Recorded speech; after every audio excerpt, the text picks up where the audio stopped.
Last question of exercise 4.1 is consider the following figure of the line MN. Say whether the following statement are true or false in context of given figure. So the first part is Q, M, O, N, P are points on the line MN.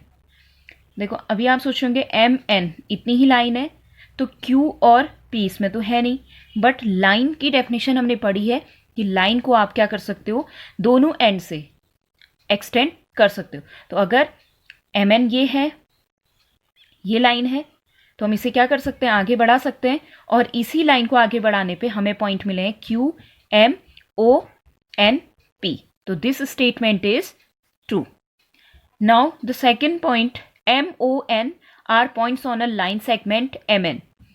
MN अब line segment है तो that means आप इसे extend नहीं कर सकते, ये यहीं तक रहेगा MN.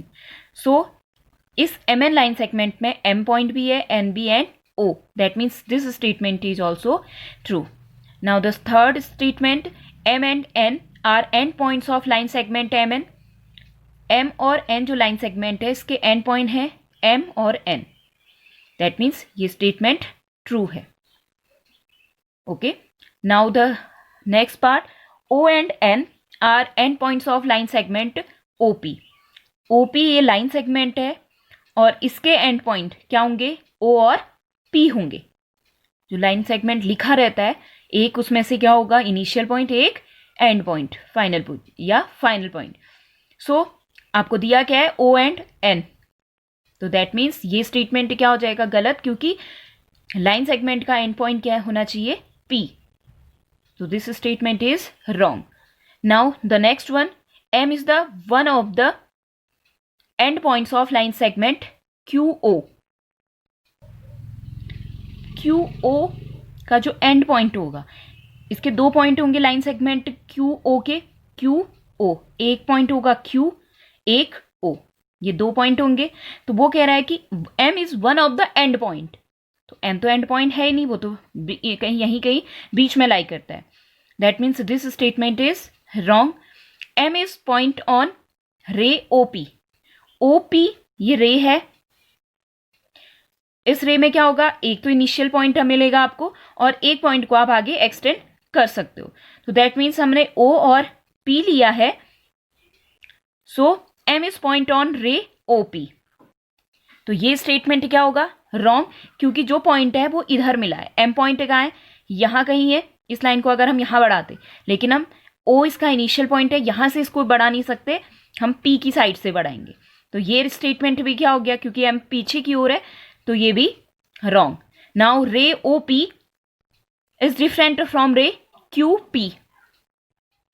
अब अगर इन दो रे को बनाऊं, QP कैसे होगी, ये Q और ये P रे एंड OP रे. OP रे इसमें क्या है, ये दोनों डिफरेंट होंगे. ये स्टेटमेंट दिया हुआ है हमें, ट्रू है, क्योंकि इसका इनिशियल पॉइंट Q है, इसका O है. दैट मीन्स ये स्टेटमेंट कि ये दोनों डिफरेंट हैं, ट्रू, क्योंकि दोनों अलग अलग हैं, दोनों का इनिशियल पॉइंट अलग है.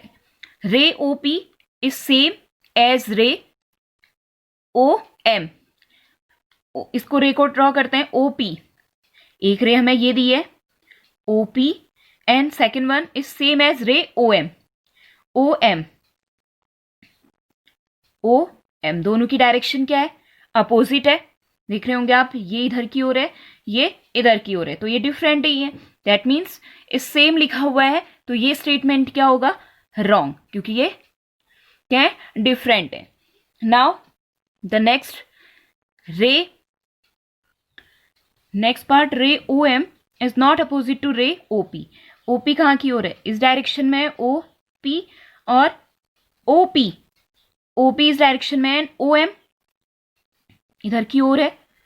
तो दैट मीन्स ये तो क्या है, अपोजिट है, और आपको दिया इज नॉट अपोजिट, तो दैट मीन्स ये स्टेटमेंट रॉन्ग होगा. Now next one, O is not an initial point of OP. OP दिया है, दैट मीन्स यहां इनिशियल पॉइंट क्या होगा, O होगा. Okay, so O is not an initial point, that means this statement is wrong. Now the last one, N is the initial point of NP ray and NM रे। आप देख सकते हो start कहाँ से लिखी है, लिखा कहाँ से हमने, N से, और इसमें भी हमने लिखा कहाँ से, N। जहाँ से लिखा जाता है, जैसे NP लिखा हुआ है, दैट मीन्स N क्या होगा, initial point. So this statement is true.